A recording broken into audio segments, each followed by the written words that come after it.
Hey everybody, Roxbox90 here with a probable Magic: The Gathering Origins spoiler, one of the new Planeswalkers.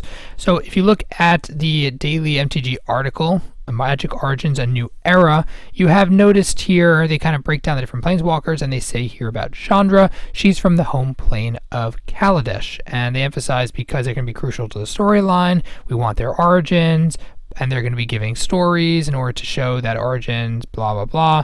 They want to make stories accessible, aligned, relevant, and here's the team, yada, yada, yada. That's pretty much it. There's no cards, there's no spoilers, but a spoiler did surface over the weekend, and we see here Chandra, Fire of Kaladesh. Now, the reason it's important, immediately before writing this off, which some people will instantly write it off, there are certain seeming discrepancies here. That is true, but notice this was posted before this article, and yet it uses Fire of Kaladesh. Kaladesh, which according to the moderators on MTG Salvation, has never been mentioned until this article on the interwebs, and that probably pretty much means that anywhere public. That is interesting.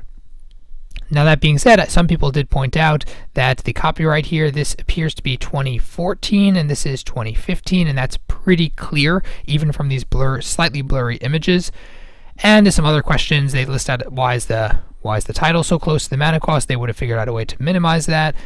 There's lots of issues, but let's deal with the Planeswalker in and of itself and see if this is a card that could potentially exist and could work and would likely work.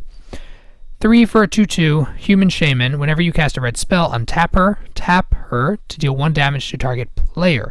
If she's dealt 3 or more damage this turn, exile her, then return her as Chandra the Roaring Flame. Gorgeous artwork, by the way, on this one. This art is very strange for Planeswalker because even Liliana was centered. It's strange that she's so far in the background and these spears are in the foreground. It really doesn't make any sense, given that Planeswalkers are almost always in this form, even in their prior state we've seen so far.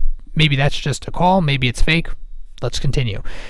4 Loyalty deals 2 damage to target player for a +1. -2 deals 2 damage to target creature. -7 deals 6 damage to each opponent. Each player dealt damage this way gets an emblem at the beginning of your upkeep. The emblem deals 1 damage to you.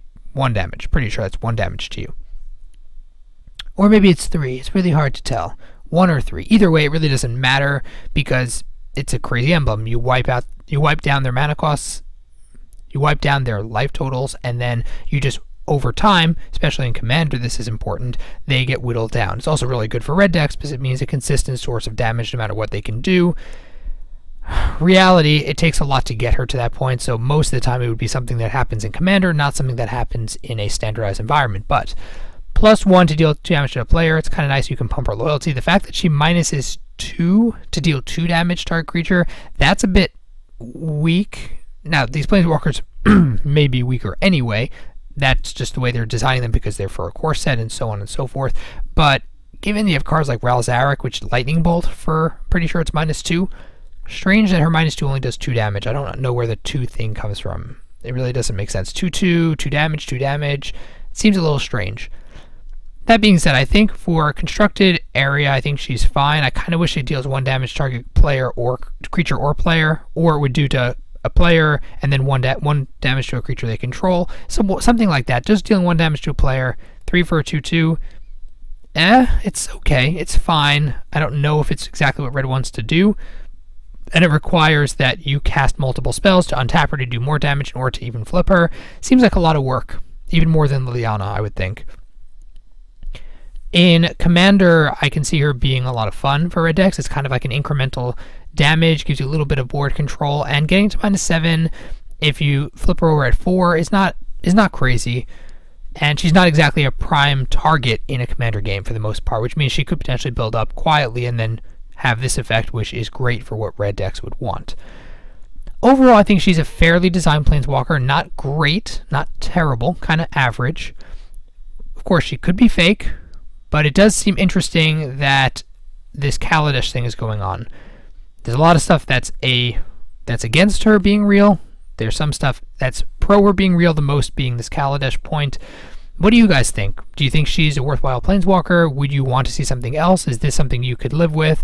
And what do you think of the fact the fact that there are certain things that contradict, if it's a real card, and certain things that seem to push in its favor. Which do you think it is?